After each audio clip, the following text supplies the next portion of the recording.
পরিচিত ফ্রেন্ড, মানে আমাদের সঙ্গে সে ব্লগ করে। পাওয়া না পাওয়া ভালোবাসা তার আইডিতে একটা পোস্ট করেছে। পোস্টে এমডি আজিজুল খান একটা কমেন্ট করেছে, অনেক সুন্দর। আমি আপনাদের মাঝে পড়ে শোনাচ্ছি। দেখা আগে কমেন্ট আগে। এই যে এত বড় একটা কমেন্ট করেছে, দেখেন কত সুন্দর কমেন্ট করেছেন তিনি। আপনাদের মাঝে আমি পড়ে শোনাচ্ছি। এমডি আজিজুল খান কমেন্ট করেছে ফেসবুক থেকে।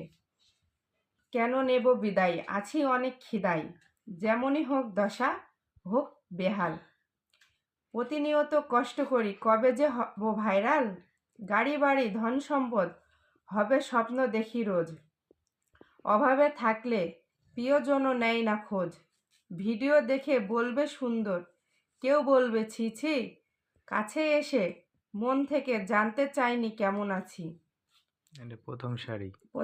এটা দ্বিতীয় শাড়ি। ভাইরাল হলেই অনেকে বলবে ভাই সেলিব্রিটি, ভালোবাসার অভাব হবে না, বলবে মানুষটা খাঁটি, রঙিন ফুলের মালা পরাতে আসবে অনেকজন, ভালোবাসা দিতে ব্যস্ত হবে, করবে নানান আয়োজন, সেলিব্রিটি দারুণ ব্যাপার, হবে ক্রিয়েটরের মেলা, পাশে থাকবে অনেক ভক্ত, আনন্দে কাটবে বেলা।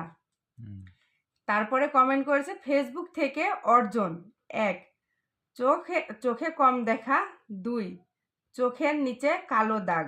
3, ভুলে যাওয়া এটা একটা রোগ।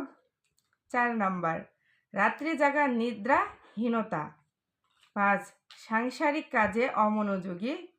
6, প্রিয়জনদের সঙ্গ না দেওয়া, গল্প না করা। 7 নম্বরে আছে মাজা ব্যথা। 8 নম্বরে মেজাজ খিটখিটে। 9 নম্বরে আছে রাত্রি জেগে লাগাইছি ঠান্ডা। এগুলো কি প্রশ্নের উত্তর? হ্যাঁ, এগুলো একটা করে প্রশ্নের উত্তর, মানে যেগুলো সমস্যা হয় সেগুলো তুলে ধরেছে। 10 নম্বরে আছে ফেসবুক থেকে উপার্জন ঘোড়ার আন্ডা।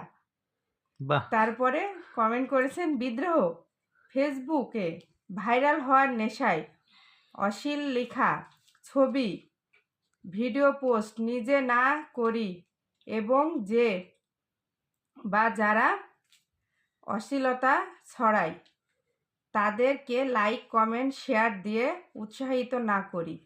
মনে রাখবেন অশ্লীলতা যারা ছড়ায় তা হচ্ছে সমাজে ঘুণ পোকা, সমাজ নষ্ট। লেখায় ভুল আমার দৃষ্টি এত সুন্দর এবং